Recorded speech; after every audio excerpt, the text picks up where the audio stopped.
நடிகணும்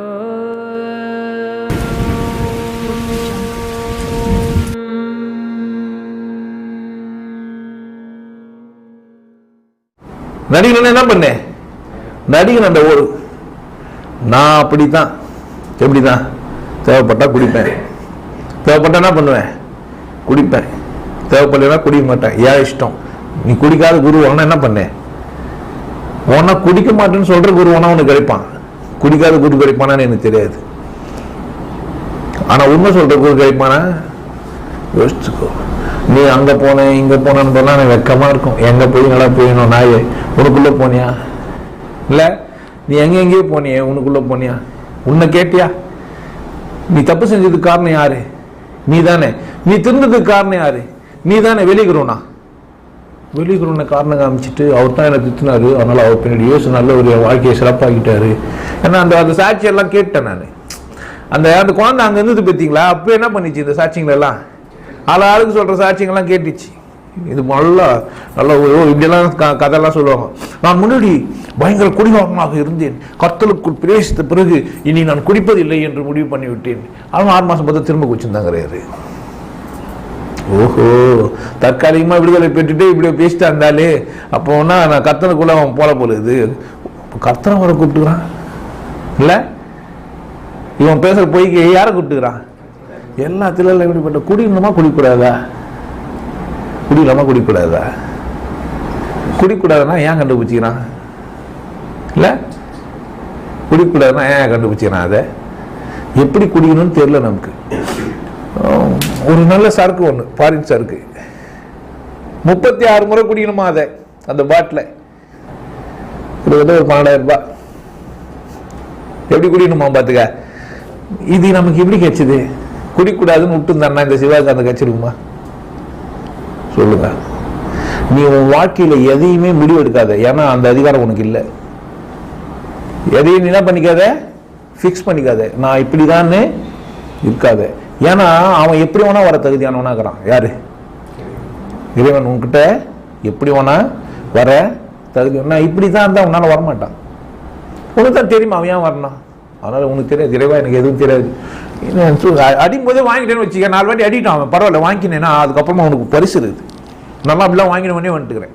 ஏன்டா டே என்னை இப்படிலாம் பண்ணுறேன்னா அப்புறம் பார்த்தது தம்பி உன்னை நான் விடவே இல்லைடா, நான் என்ன பண்ணவே இல்லை, நீ என் புள்ள, அதனால என்ன பண்ண மாட்டேன், நான் அந்த பக்கம்லாம் அனுப்ப மாட்டேன்.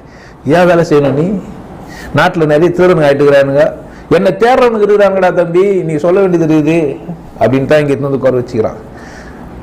எப்படி என்னை தேடுறவர்களான் அவனுக்கு சொல்ல வேண்டியது. உனக்கு எளிமையா நீங்களாம் எங்கேயோ ஒரு இடத்துல கஷ்டப்பட்டுருப்பீங்க, அதனால தான் இங்கே வந்துக்கிறீங்க. நீங்கள் எங்கேயோ மறந்து கூட நீங்கள் இறைவனை கேட்டிருப்பீங்க. அப்படி இல்லாதவங்க இங்கே வரதில்லை, நான் பார்த்துட்டேன். அப்படி இல்லாதவங்க யாரும் இங்கே வரதில்லை. ஒரு சிலர் வருவாங்க, ஆனால் பயிற்சி பண்ணுறதில்லை. ஒரு சிலர் வருவாங்க, அவங்க என்ன பண்ணுறதில்ல, பயிற்சி பண்ணுறதில்ல, சும்மா வருவாங்க. அதையும் பார்ப்பேன், சொல்லிப்பாங்க. ஆனால் என்னன்ட்டு சில பேர் சொல்லியே இருக்கிறாங்க, நான் பயிற்சி பண்ணுறது இல்லைங்கய்யா, நான் உங்களை பிடிக்கும் அதுக்காக வரேன் அப்படி சொன்னவங்களும் உண்டு. அப்படியும் கூட இங்கே சில பேரே வராங்க. ஆனால் அவங்க நேர்மையானவங்க தானே, அதுவும் ஒரு விசேஷம் தானே. ஒரு தம்பி புதுசாக இனி தான் வந்தார், அவரே சொல்லிவிட்டாரு, நம்ம வந்து அந்த ஞானி இந்த ஞானி கூட வாழ்ந்தோமா எனக்கு தெரியாது, ஆனால் இப்போ நமக்கு என்ன இருக்குது, இப்படி ஒரு சந்தர்ப்பம், அதே ஒரு விசேஷம் தான். அப்படிலாம் இல்லை, எல்லாருமே ஞானி தான்.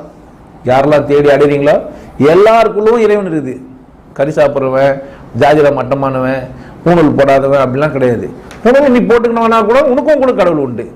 ஆனால் என்னத்தை விட்டாக்கா, நீயா தெரியும் ராணுவத்தை விட்டேன்னா என்ன பண்ண முடியாது, உன்னால கடவுள் அடைய முடியாது. எங்கன்னா போனால் சட்டை கைட்ட சொல்கிறான், இல்லை அதை செய்யாதன்றான், இதை செய்யாதன்றான், அப்படி செய்யாதன்றான். நான் என்ன செய்யறதே இல்லை, எந்த ஊருக்கு போதையும் நமக்கு சொல்ல தெரியாது. ஏன்னா நீ என்ன பண்ணனா வெட்டுருவான். ஆனால் நீ விடவே மாட்டேன்றியே, உன்னை ஒப்புவிக்கவே மாட்டேன்றியே. நல்லா ஒப்புவிச்சிட்டேன், முடியல. அதுக்கப்புறமா என்னத்தை எவ்வளோதான் ஏற்றி இந்த புள்ள செய்யப்பா, என்னால் எதுவும் முடியாது.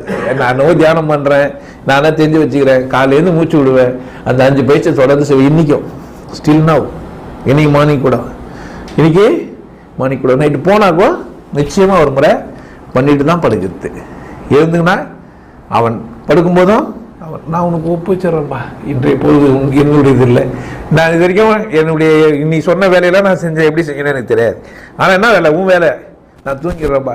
இங்கே சத்சங்கம் நடத்தும்போது தூங்கி வந்து வந்தால் நான் திருத்து பார்த்துக்கேன். புக்கெல்லாம் பேசிட்டு வந்து பேசுறதில்லை.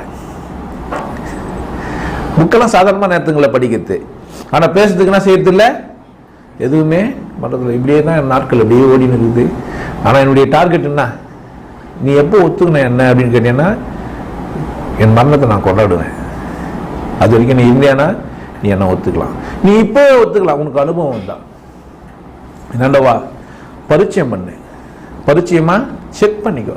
8 வாரம் வா, இல்லை 10,000 ரூபாய் கொடு, இல்லைன்னா 8 வாரம் வா, இருதுன்னா ஏன் 8 வாரம் வர, 10,000 ரூபாய் கொடு, பயிற்சி பண்ணு. உனக்கு நடக்கலைன்னா எனக்கு கேளு, உனக்கு நடக்கலைன்னா எனக்கு கேளு. அது யாரோட பொறுப்பு? நடக்கலன்னு இது வரைக்கும் யாரும் என்ன கேட்டதில்லை. நான் செய்யலன்னு சொல்லிக்கிறேன். என்கிட்ட என்ன சொல்ல, அப்போ அந்த அளவுக்கு நேர்மையானவனை மட்டும்தான் என்ன பண்ணி வச்சுக்கிறாங்க. என்னண்ட அனுப்புற, அது ஒரு நேர்மை தானே. அது பொறுத்த வரைக்கும் அவன் பண்ணலன்றது அவன் தப்பு தானே. அப்படியே வந்து கொஞ்சம் கொஞ்சமாக வந்து இப்படி வாழ்ந்துட்டு வரும். வளருவோமா இல்லை இதுக்கப்புறம் என்ன ஆகுமா, நீங்கள் தான் எழுதணும் கதையை. என் கதை இது வரைக்கும் இப்படி தான் எழுதப்பட்டது. கடவுளை முதல்ல புரிஞ்சுக்கணும், அப்புறமா தான் கவிதையை போய் படிக்கணும். நீங்கள் யாராக வேண்டுமானாக இருக்கலாம், இந்த உலகத்தில் தலை சிறந்த மனிதராக இருக்கலாம். உனக்கு கடவுள் தெரியுமா? ரொம்ப அல்பத்தனமான கேள்வியார். தெரியாதுன்னா தெரியாதுன்னு சொல்லு, தெரியும்னா தெரிஞ்சுக்கப்பாரு, தேவைன்னா விட்டுடு. கடவுள் விஷயத்துல என்ன பண்ணாத, விளையாடு. இந்த மாதிரி மதம்லாம் வச்சுன்னு பொம்மையெல்லாம் வச்சுன்னு சாமியெல்லாம் கும்பிட்றேன், மயிர் பிடிக்கிறேன், ஊரை ஏமாத்துற, உலகத்தை ஏமாத்துற, உன்னை முதல்ல நீ ஏமாத்திக்கிற. அந்த பொம்பளை கடவுள் புரிஞ்சவோ, திருப்பாவைய ஆண்டாளுக்கு கடவுள் புரிஞ்சவோ, அவள் புக்கு எழுதிக்கிறா. அந்த வேதம் கடவுள் புரிஞ்சவனால் எழுதப்பட்டிருக்குது, வேறொரு அர்த்தம். நான் வேதத்தை கொச்சப்பத்தை பார்க்கல, நான் கொச்சப்பத்தை நீ நினச்சிக்கிற. முருகன்ன்றது ஒரு தத்துவம், வள்ளி தெய்வான்ன்றது சித்தி புத்தி பதில் செய்யப்பட்டது. விநாயகனுக்கும் 2 வச்சுக்கிறான். 2 பொண்ணட்டோடு இருந்துட முடியுமா பக்கம் ஆம்பளையால? முடியாது.